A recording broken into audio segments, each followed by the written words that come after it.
દરેકને કહીશ કે લક્ષ્મી તમારા ઘેર ટકાવી હોય તો તમારી કુળદેવીને ઘેર પૂછતા હોય, એનો દીવો કરતા હોય તો રોજ જેમ તમે ખાવશો, ખાવા બનાવો છો ને ઘેર, દાળ ભાત પૂરી શાક જે બનાવો એ તેને ભોળું ધરાવવાનું રાખજો. અને પછી ધરાઈ પેલા બનાવી થાળી કાઢી અને એની આગળ જવાનું.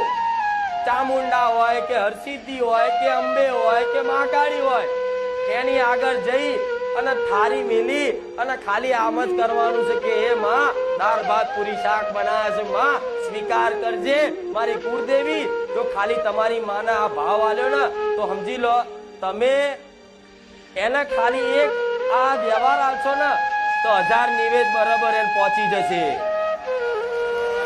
એટલે બધા કહી દઉં કે એમની માતાજી કેમના કામ કરે છે, તો આ રીતે કામ કરે છે.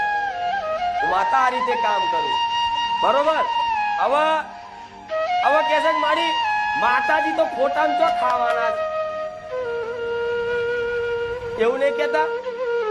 આ તો તમે મને પેડા ધરાવશો હું તો અહીં ખાઉં છું, એ આ ધરાવશો નહીં પહોંચી જતી કોણતા તો તમારી માતા ઘેર છે તે ઘેર છે એવું તો પેલા માનવું પડે કે મારી માં જાગતી બેઠી અને એના વ્યવહાર આવી ધરાવો ને અને પોણી ધરાઈ અને કહો કે મારી આ સ્વીકાર કરી લેજે.